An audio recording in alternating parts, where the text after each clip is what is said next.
Hello everyone. कैसे आप सभी। हम सब तैयारी कर रहे हैं बीपीएससी टीआरई 3.0 की, जिसमें मैं आप लोगों के साथ में टीआरई 1 एंड टीआरई 2 में आए हुए जितने भी प्रीवियस ईयर्स क्वेश्चन है अलग अलग सब्जेक्ट के, जैसे कि जीके और जीएस का पार्ट हम लोग कर रहे हैं। हम जीके और जीएस में आप लोगों का जीके हो गया, जीएस हो गया, यानी साइंस हो गया, उसके अलावा करंट अफेयर्स हो गया, और जितने भी सब्जेक्ट्स होते हैं जैसे पॉलिटिकल साइंस है, हिस्ट्री है, भारतीय राष्ट्रीय आंदोलन है, इन सब के अलग अलग वीडियोज जो है वो मैं आप लोगों के साथ में शेयर कर रही हूँ। आज की वीडियो में मैं आप लोगों के साथ में कॉमनली जितने भी क्वेश्चंस आए हुए हैं 69th बीपीएससी में, वो सारे क्वेश्चंस डिस्कस कर रही हूँ। तो 35 से 40 के आसपास क्वेश्चन होंगे। ये क्वेश्चन बहुत ज़्यादा इंपॉर्टेंट है क्योंकि हर एक एग्जाम के लिए प्रीवियस ईयर बहुत ज़्यादा इंपॉर्टेंट होते हैं। इससे पहले भी मैंने आप लोगों के साथ में लगभग जो है वो 12 से 13 वीडियोस बीपीएससी की जो प्रीवियस ईयर्स है, जिसमें पूरे पूरे जो पेपर है उनको भी डिस्कस किया है और सब्जेक्ट वाइज भी डिस्कस किया है। तो आप लोग उनको भी ज़रूर देखिएगा, जो आप लोगों के लिए काफ़ी हेल्पफुल होंगे। तो फिर चलिए वीडियो को स्टार्ट करते हैं। फर्स्ट क्वेश्चन हमारे पास में है, सुवर्ण रेखा नदी निम्नलिखित में से किस गांव के पास से निकलती है।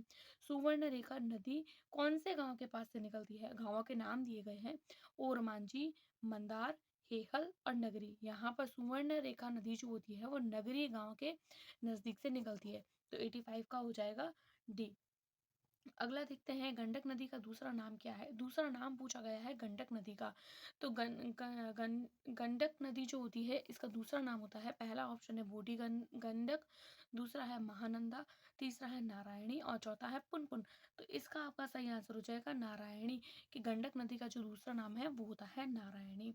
अगला देखते हैं, 89 नंबर क्वेश्चन हमारे पास में है, बिहार के निम्नलिखित में से किस जिले में सोना अधिक पाया जाता है। देखिए, इस तरीके की जो चीजें होती है ना, फैक्चुअल क्वेश्चन ये आप लोगों के ज्यादा पूछे जाते हैं। तो ऑप्शन है आपके पास में मुंगेर, सारण, सिवान और जमुई। तो बताइए आप लोग कि सोना कहाँ पाया जाता है बिहार के। बिहार में, बिहार के तो आप लोगों को पता होना चाहिए कि बिहार के जमुई जो जगह है, वहां पर जमुई जिले में आप लोगों के सर्वाधिक सोना पाया जाता है।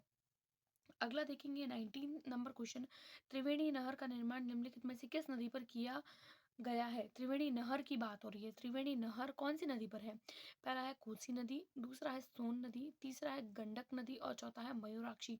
तो देखिए, ये जो गंडक है ना, वो बार बार नाम आ रहा है, तो आप लोग समझ सकते हैं कि कोई भी एक पर्टिकुलर किसी भी चीज़ पर क्वेश्चन पूछ लिए जाते हैं ना, तो उस पर बार बार रिवाइज होते हैं, रिपीट होते हैं। तो आप लोग प्रीवियस ईयर करिए, इससे आप लोगों को आइडिया लगेगा कि कौन सा टॉपिक पढ़ना है और कौन सा टॉपिक कम पढ़ना है, कौन सा टॉपिक ज़्यादा पढ़ना है। तो त्रिवेणी नहर का निर्माण जो है वो हमारे गंडक नदी पर किया गया है, इसीलिए 90 का हो जाएगा आप लोगों का सी ऑप्शन। अगला देखते हैं हम लोग 93 नंबर क्वेश्चन, निम्नलिखित में से कौन सा समुद्री जैव विविधता के दृष्टिकोण से दुनिया का सबसे समृद्ध क्षेत्र है, जिसमें ज्वारनदमुख, समुद्र तट, निकट तटीय पर्यावरण के जंगल, समुद्री घास, प्रवाल भित्तियां, नमक दलदल, मैंग्रोव के साथ में 21 द्वीप समूह शामिल हैं। यानी कि जैव विविधता वाला कौन सा क्षेत्र है जिसके अंदर इतनी सारी चीजें जो है, इतनी सारी सारी क्वालिटीज है। ऑप्शन है हमारे पास में, मन्नार की खाड़ी biosphere reserve, Nanda Devi biosphere reserve, सी है सुंदरबन बायोस्फीयर रिजर्व और डी है नीलगिरी बायोस्फीयर रिजर्व। तो फिर मन्नार की खाड़ी बायोस्फीयर स्फीयर जो रिजर्व है ना, उसके अंदर ये सारी की सारी क्वालिटी पाई जाती है। तो 93 का आप लोगों का हो जाएगा ए। अगला देखेंगे 94 नंबर क्वेश्चन, 90 डिग्री पूर्वी देशांतर पर स्थित थिम्पू भूटान का स्थानीय समय निर्धारित करना है, जब ग्रीनविच रेखा 0 डिग्री में दोपहर 12 बजे का समय है। हमको पता है कि जो 90 डिग्री अगर पूर्वी देशांतर पर है और ग्रीनविच 0 डिग्री में है, तो 12 बजे का टाइम है, तो 12 के अंदर अपन 6 ऐड कर लेंगे। यानी कि जब 12 बजेंगे तो 12 बजने के 6 घंटे बाद कितने बजेंगे, ऑब्वियसली 6 बजेंगे। तो 94 का आप लोगों का हो जाएगा ए, 6 पीएम यानी शाम का 6 बजे। अगला देखेंगे 95 नंबर क्वेश्चन, निम्नलिखित में से कौन सा सही है। चार ऑप्शन है, इन चारों में से हम लोगों को सही ऑप्शन पूछा है। पहला है धारवाड़ चट्टान संरचना में प्राकृतिक गैस पाई जाती है, दूसरा है अब्रक कोडरमा में पाया जाता है, तीसरा है कडप्पा श्रृंखला हीरो के लिए प्रसिद्ध है, चौथा है पेट्रोलियम भंडार अरावली पहाड़ियों में पाए जाते हैं। तो सही कथन पूछा है हम लोगों से, तो यहाँ हमारा सही कथन है अब्रक कोडरमा में पाया जाता है। ये ऑप्शन गलत है, ये भी गलत है और ये भी गलत है। तो 95 का हो जाएगा बी। अगला देखेंगे हम लोग 98 नंबर क्वेश्चन हम लोगों से पूछा है, किस पठार पर कर्क रेखा तथा भारतीय मानक रेखा समय रेखा एक दूसरे को काटती है।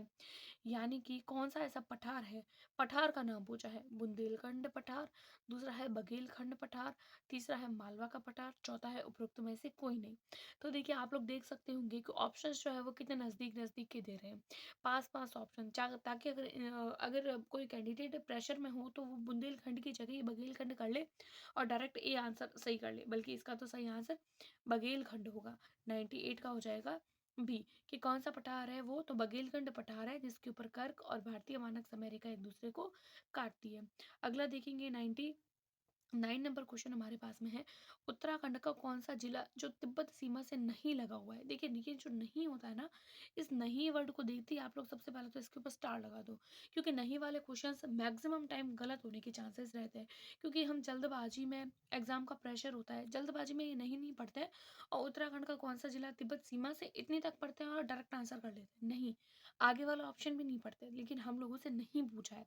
तो यहाँ पर ऑप्शन है हमारे पास में उत्तरकाशी, दूसरा है चमोली, तीसरा है अल्मोड़ा, चौथा है उपरोक्त में से कोई नहीं। तो उत्तराखंड का वो जिला जो नहीं लगा हुआ है वो है अल्मोड़ा, बाकी ये दोनों जिले जो है वो लगे हुए हैं। तो 99 का हो जाएगा सी। अगला क्वेश्चन देखेंगे 100 नंबर क्वेश्चन, एल नीनो धारा कहाँ प्रवाहित होती है। एल नीनो की बात हो रही है, प्रशांत महासागर में प्रवाहित होती है, हिंद महासागर में प्रवाहित होती है, या बंगाल की खाड़ी में प्रवाहित होती है, या एक से अधिक, यानी इन तीनों में से कोई भी एक से अधिक। तो हम सबको पता है और वेरी इजी क्वेश्चन भी है कि एल नीनो धारा प्रवाह जो होती है वो प्रशांत महासागर में प्रवाहित होती है, इसलिए 100 नंबर क्वेश्चन का हो जाएगा आप लोगों का ए। नेक्स्ट क्वेश्चन देखते हैं हम लोग, जवाहरलाल नेहरू के अस्थायी सरकार में श्रम मंत्री कौन थे। श्रम मंत्री पूछे हैं जवाहरलाल नेहरू के अस्थायी सरकार में। ऑप्शन है हमारे पास में अरुणा आसिफ अली, दूसरा है सी राजगोपालाचारी, तीसरा है जगजीवन राम, और चौथा है उपरोक्त में से एक से अधिक, और पांचवा है उपरोक्त में से कोई नहीं। तो जवाहरलाल नेहरू की जो अस्थायी सरकार थी उसमें आपके जो श्रम मंत्री थे वो थे जगजीवन राम। आप लोग इसको याद भी रख सकते हैं, ज से जवाहरलाल, ज से जगजीवन, तो इस तरीके से आप लोगों को याद भी रह जाएगा आराम से। अगला देखते हैं 62 नंबर क्वेश्चन, 1918 के किस महीने में, कौन सा महीना यानी महीने का नाम पूछा है। चंपारण कृषि कानून, चंपारण एग्रीरियन एक्ट, यूरोपियन नील बागान के स्वामी के विरुद्ध पारित किया गया था।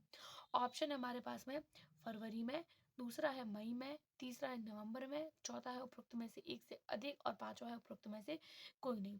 तो फिर हम लोगों को पता है कि चंपारण कृषि कानून यूरोपीय नील बंगाल के स्वामी में कब, कौन से महीने में पारित हुआ था, तो वो हुआ था आप लोगों का मार्च महीने में। लेकिन मार्च तो यहाँ पर ऑप्शन में नहीं है, तो यहाँ आपका सही आंसर हो जाएगा ई। 62 का हो जाएगा ई। अगला क्वेश्चन देखेंगे 63 नंबर क्वेश्चन, निम्नलिखित में से कौन सा कथन सही है। पांच ऑप्शन दिए गए हैं, पांचों में से कोई भी एक ऑप्शन सही है, वो हम लोगों को बताना है। पहला ऑप्शन है a bunch of old letters का लेखन डॉक्टर राजेंद्र प्रसाद के द्वारा किया गया। दूसरा ऑप्शन है व्यक्तिगत सत्याग्रह में ब्रह्मदत्त दूसरे सत्याग्रही थे। तीसरा ऑप्शन है सुभाष चंद्र बोस ने द इंडियन स्ट्रगल का लेखन किया था। चौथा है उपरोक्त में से एक से अधिक, और पांचवा है उपरोक्त में से कोई नहीं। तो फिर हम सबको पता है कि यहाँ पर आपका सही आंसर हो जाएगा 63 का सी, कि सुभाष चंद्र बोस ने द इंडियन स्ट्रगल का लेखन किया था। अगला देखेंगे 64 नंबर क्वेश्चन हमारे पास में है, बिहार की किस जनजाति ने कांग्रेस के गया अधिवेशन में भाग लिया था। कांग्रेस के गया अधिवेशन में भाग लेने वाली बिहार की जाति हम लोगों को बतानी है, उराव जाति, संथाल जाति, या सन्यासी जाति, उपरोक्त में से एक से अधिक, और पांचवा है उपरोक्त में से कोई नहीं। तो वो जाति थी उराव जनजाति, उराव जो जाति थी उन्होंने ही बिहार में कांग्रेस के गया अधिवेशन में भाग लिया था। अगला आता है हमारे पास में 65 नंबर क्वेश्चन, कि निम्नलिखित में से कौन सा सुमेलित नहीं है। देखिए यहाँ पर अगेन से नहीं पूछा गया है, तो क्वेश्चन को थोड़ा ध्यान से पढ़िएगा। ऑप्शन है हमारे पास में एडवोकेट, ऑप्शन है हमारे पास में एडवोकेट ऑफ इंडिया दादा भाई नेहरू जी, दूसरा है यंग इंडिया महात्मा गांधी, तीसरा है इंडियन स्पेक्टेटर सुरेंद्रनाथ बनर्जी, चौथा है उपरोक्त में से एक से अधिक, और पांचवा है हमारे पास में उपरोक्त में से कोई नहीं। तो इसमें से कौन सा सुमेलित नहीं है, तो यहाँ पर आप लोगों के एक से अधिक सुमेलित नहीं है, इसलिए 65 का आप लोगों का हो जाएगा डी। अगला क्वेश्चन देखते हैं 66 नंबर क्वेश्चन, 1938 में किसकी अध्यक्षता, यानी कि कौन अध्यक्ष थी जिसमें राष्ट्रीय योजना समिति की स्थापना की गई थी। पहला है हमारे पास में डॉक्टर राजेंद्र प्रसाद, दूसरा है सुभाष चंद्र बोस, तीसरा है जवाहरलाल नेहरू, चौथा है उपरोक्त में से एक से अधिक और पांचवा है उपरोक्त में से कोई नहीं। तो फिर 1938 में जवाहरलाल नेहरू की अध्यक्षता में राष्ट्रीय योजना समिति की स्थापना की गई थी। तो 66 का हो जाएगा आप लोगों का सी। अगला देखेंगे 67 number question, Mahatma Gandhi and Bihar some reminiscences पुस्तक के लेखक कौन है। देखिए ये जो लेखक और पुस्तक वाला जो टॉपिक है ना, मैं हर एक वीडियो में आप लोगों को बता चुकी हूँ कि वेरी वेरी इंपॉर्टेंट है।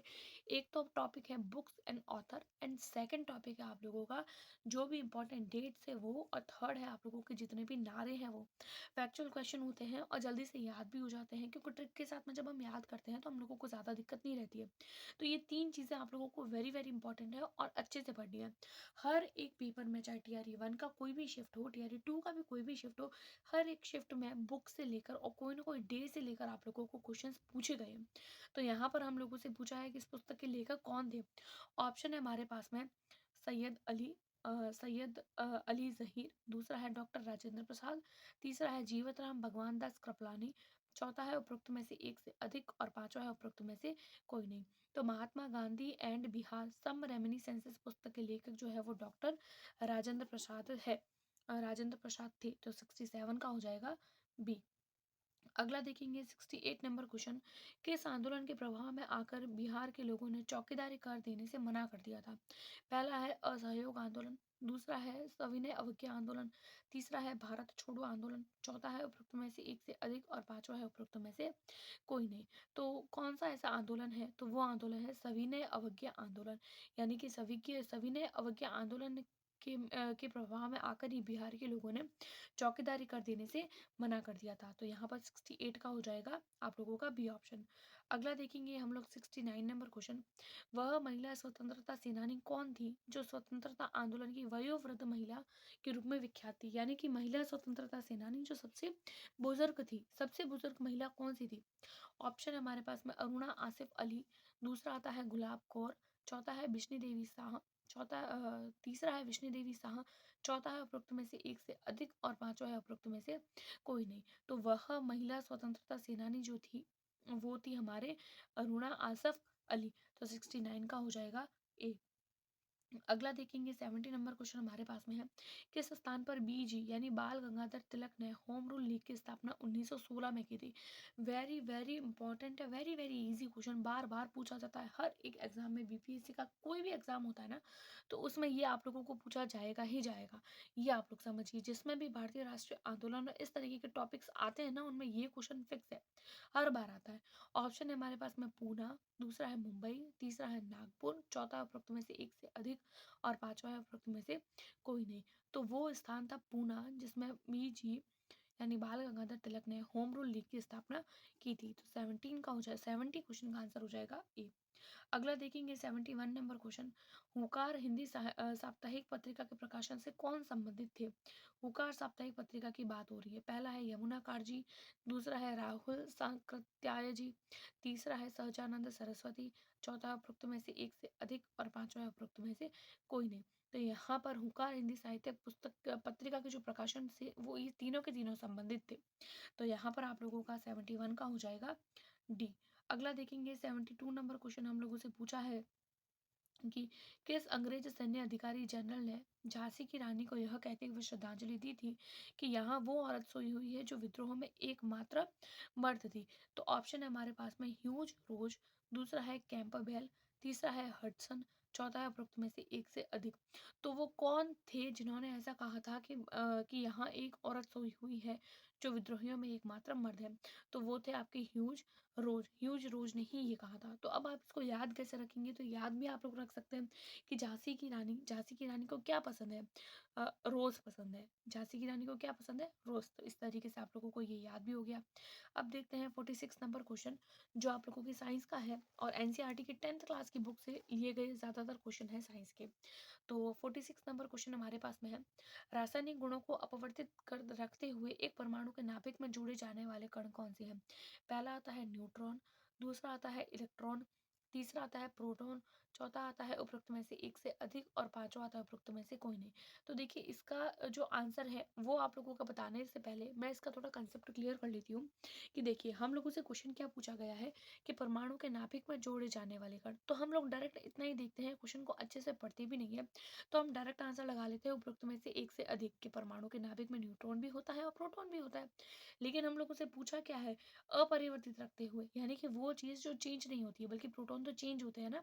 तो यहाँ पर आपका सही आंसर हो जाएगा न्यूट्रॉन। तो 46 का हो जाएगा ए। अगला क्वेश्चन है हमारे पास में 47 नंबर क्वेश्चन। एलन मस्क द्वारा सिग्नेचर ब्लू बर्ड को बदलकर एक्स लोगो की घोषणा करने से पहले 2012 में अपने अंतिम संस्करण में ट्विटर के प्रतिष्ठित बर्ड के निर्माता के रूप में कौन जाना जाता है। क्वेश्चन हमारे पास में ये है कि हम सबको पता है कि जो ट्विटर का लोगो है वो हाल फिलहाल एक्स है, लेकिन जब ट्विटर को क्रिएट किया गया था तब इसका जो लोगो था वो बर्ड था। तो ये बर्ड का जो लोगो है ना वो किसके द्वारा बनाया गया था, ये हमसे सवाल पूछा है।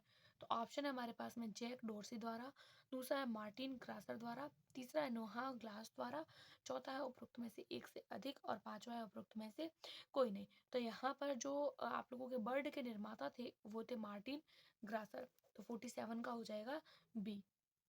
अगला क्वेश्चन देखेंगे 48 नंबर क्वेश्चन हम लोगों से पूछे हैं। इस वर्ष रिलीज हुई उच्च अवधारणा विज्ञान के बारे में प्रसिद्ध फिल्म ओपेनहाइमर के निर्देशक कौन है। देखिए करंट अफेयर का क्वेश्चन है, तो फिल्म इंडस्ट्री से रिलेटेड और फिल्म इंडस्ट्री को साइंस से रिलेटेड करके किस तरीके से क्वेश्चन पूछा गया है। तो वो थी फिल्म के निर्देशक पूछे हैं हम लोगों से। ऑप्शन है हमारे पास में क्रिस्टोफर नोलन, दूसरा है गाई रिची, तीसरा है लोरा मैकगेन, चौथा है उपरोक्त में से एक से अधिक और पांचवा है उपरोक्त में से कोई नहीं। तो यहाँ पर जो विज्ञान के बारे में प्रसिद्ध फिल्म है ओपेनहाइमर के जो निर्देशक है वो है आप लोगों के ए ऑप्शन, यानी कि क्रिस्टोफर नोलन। 48 का हो जाएगा ए। अगला देखते हैं 49 नंबर क्वेश्चन हम लोगों के पास में है। निम्नलिखित में से किसने राष्ट्रमंडल खेलों के 2026 संस्करण की मेजबानी से इसके आयोजन पर भारी अनुमानित व्यय के कारण अपना नाम वापस ले लिया है। किसने। ऑप्शन है हमारे पास में लंदन यूके, दूसरा है कुआलालंपुर मलेशिया, तीसरा है विक्टोरिया ऑस्ट्रेलिया, चौथा है उपरोक्त में से एक से अधिक और पांचवा है उपरोक्त में से कोई नहीं। तो अधिक व्यय के कारण जो है अपना नाम वापस लेने वाले हैं वो है विक्टोरिया ऑस्ट्रेलिया। तो 49 का हो जाएगा आप लोगों का सी। अगला देखते हैं 50 नंबर क्वेश्चन। हाल ही में बने विपक्षी राजनीतिक दलों के गठबंधन इंडिया का पूर्ण रूप क्या है। इंडिया की फुल फॉर्म पूछी हम लोगों से, विपक्षी राजनीतिक दलों के गठबंधन इंडिया का पूर्ण रूप पूछा है। तो ऑप्शन है Indian national development and inclusive alliance, दूसरा ऑप्शन है Indian national development for improvement alliance, तीसरा है Indian national developmental inclusive association. तो आप लोग देख सकते हैं कितने नज़दीक नज़दीक के ऑप्शन है, Indian national Indian national Indian national, तीनों में एक जैसा। उसके बाद में देखिए यहाँ पर भी आप लोगों के ऑप्शन नज़दीक के हैं, डेवलपमेंटल एंड डेवलपमेंट।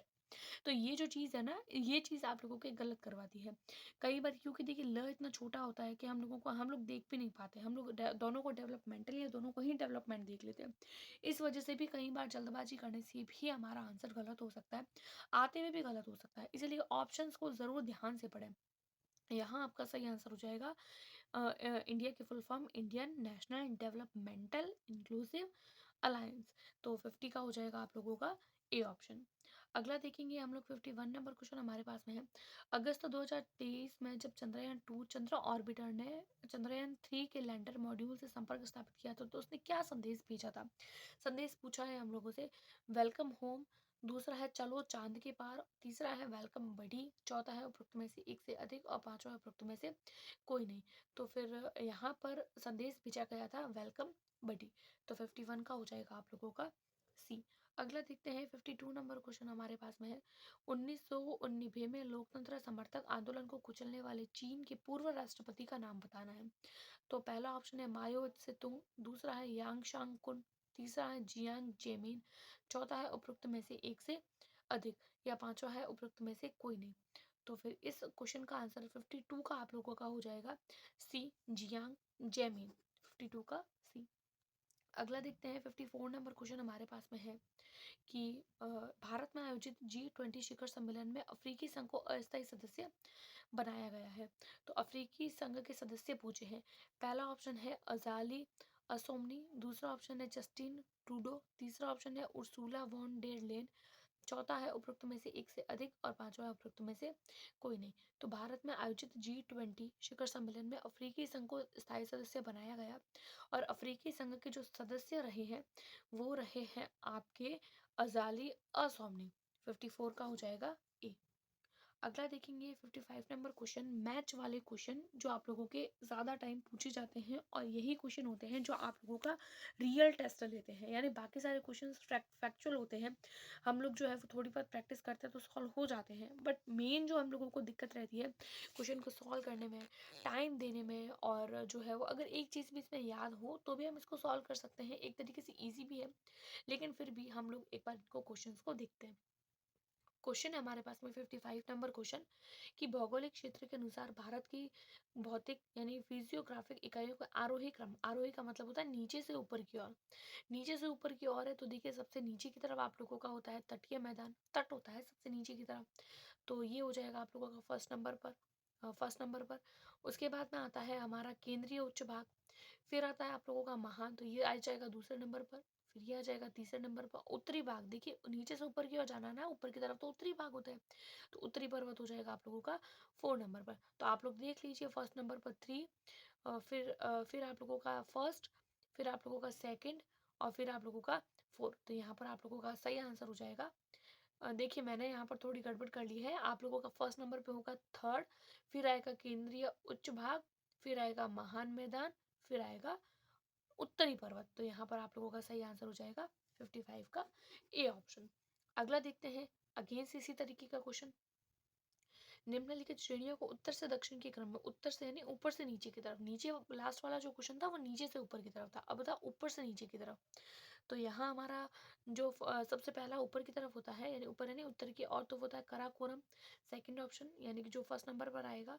फिर आता है लद्दाख जो सेकंड नंबर पर आएगा, फिर आता है जास्कर, और फिर आता है आप लोगों का पीर पंजाल। तो यहाँ इस तरीके के ऑप्शंस आप लोगों को किस में दिख रहे हैं, सेकंड, फर्स्ट, 4 एंड 3, उत्तर से दक्षिण की ओर। तो 56 का हो जाएगा आप लोगों का बी ऑप्शन। अगला क्वेश्चन देखते हैं हम लोग, भारत में मानसून सीजन में अधिकांश चक्रवातों की उत्पत्ति होती है। पहला आता है 8 डिग्री उत्तर और 13 डिग्री उत्तर अक्षांश के मध्य, दूसरा आता है 10 डिग्री उत्तर और 15 डिग्री उत्तर अक्षांश के मध्य, तीसरा है 16 डिग्री उत्तर और 21 डिग्री उत्तरी अक्षांश के मध्य, चौथा है उपरोक्त में से एक से अधिक और पांचवा है उपरोक्त में से कोई नहीं। तो भारत में मानसून सीजन में अधिकतर चक्रवातों की उत्पत्ति जो होती है वो होती है आप लोगों के 10 डिग्री उत्तर और 15 डिग्री उत्तरी अक्षांश के मध्य। तो 57 का हो जाएगा बी। अगला देखते हैं 58 नंबर क्वेश्चन, निम्नलिखित क्षेत्रों में से कौन सा भूस्खलन या प्रवर्त प्रोन नहीं है, कौन सा भूस्खलन प्रवर्त नहीं है, नहीं पूछा है।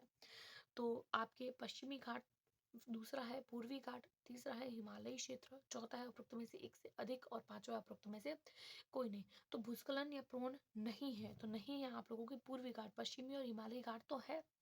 यहाँ आपका सही आंसर हो जाएगा 58 का बी। अगला क्वेश्चन देखेंगे 59 नंबर क्वेश्चन और आज की वीडियो का सेकंड लास्ट क्वेश्चन।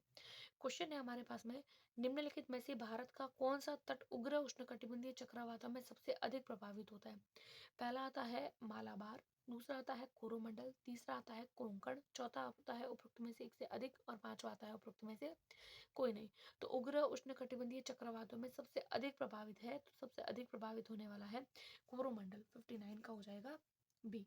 अगला देखते हैं 60 नंबर क्वेश्चन, जब बहता हुआ पानी चिकनी मिट्टी को काटता है और गहरे चैनल बनाता है तो क्या होता है। तो इससे क्या होगा, गली का कटाव होगा, शीत क्षरण होगा, वनों की कटाई होगी, या उपरोक्त में से एक से अधिक।